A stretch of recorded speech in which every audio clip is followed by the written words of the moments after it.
کریں گے دل خود بخود ان چیزوں کی طرف مائل ہو جاتا ہے. ایسے ہی جب ہم اللہ کا ذکر کثرت سے کریں گے دل میں خود بخود اللہ کی محبت پیدا ہو جائے گی. حضرت مولانا اشرف علی تھانوی رحمت اللہ علیہ فرماتے ہیں کہ میری جوانی کے ایام تھے، ایک بزرگ سے ملاقات ہوئی تو میں نے عرض کیا کہ حضرت دل میں اللہ کی محبت محسوس نہیں کرتا. فرمایا اشرف علی آپ کو اللہ کی محبت چاہیے؟ میں نے کہا ہاں مجھے اللہ کی محبت چاہیے. فرمایا ہتھیلیوں کو رگڑو. میں نے ہتھیلیوں کو رگڑا. پوچھا کیا محسوس کرتے ہو؟ میں نے کہا حضرت حرارت محسوس کرتا ہوں. فرمایا اور رگڑو. میں نے اور رگڑا. پوچھا اب کیا محسوس کرتے ہو؟ حضرت اب تو گرمی بڑھ گئی. فرمایا اور رگڑو. میں نے اور رگڑا. پوچھا اب کیا محسوس کرتے ہو؟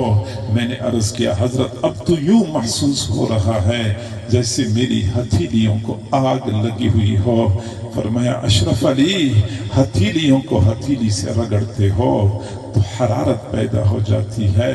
ایسی ہی جب دل میں اللہ کا نام لوگے اور اللہ کے نام کی ضرب دل پہ لگاؤ گے تو دل کو رگڑا لگے گا، اور جب یہ رگڑا بار بار لگے گا تو دل میں اللہ کی محبت کی حرارت پیدا ہو جائے گی. کثرت ذکر، یہ آخری بات میں نے عرض کرنی ہے اور اپنے موضوع کو مکمل کرنا ہے. محبت کو حاصل کرنے کے لیے ہم نے 3 کام کرنے ہیں. اللہ کی محبت کو حاصل کرنے کے لیے ہم نے 3 کام کرنے ہیں. پہلا کام کہ ہم اللہ سے اللہ کی محبت مانگا کریں. جیسے رسول اللہ صلی اللہ علیہ وسلم اللہ سے اللہ کی محبت مانگتے تھے، ہم بھی اللہ سے اللہ کی محبت مانگا کریں. میرے بھائیوں، اللہ سے کار کوٹھی مانگنے والے بہت سارے ہیں، اللہ سے اولاد اور بیوی مانگنے والے بہت سارے ہیں، مال پیسہ مانگنے والے بہت سارے ہیں. اللہ سے اللہ کی محبت مانگنے والے بہت تھوڑے لوگ ہیں، جبکہ حضور صلی اللہ علیہ وسلم اللہ سے اللہ کی محبت مانگا کرتے تھے. اللہم انی اسألک حبک، اے اللہ میں تجھ سے تیری محبت کا سوال کرتا ہوں. وحب من یحبک، اور جو لوگ تجھ سے محبت کرتے ہیں میں ان کی محبت کا بھی سوال کرتا ہوں. ایک تو اللہ سے اللہ کی محبت مانگے، اللہ تعالیٰ محبت عطا فرما دیتے ہیں. اور دوسرا طریقہ کہ اللہ کا ذکر کثرت سے کریں. میرے بھائیوں، یہ ذکر کی بدولت سے اللہ کی محبت مانگا کرتے تھے، اور دوسری طرف اللہ کی خشیت مانگا کرتے تھے. فرمایا کرتے تھے اللہم انی اسألک حبک، اے اللہ میں تجھ سے تیری محبت کا سوال کرتا ہوں.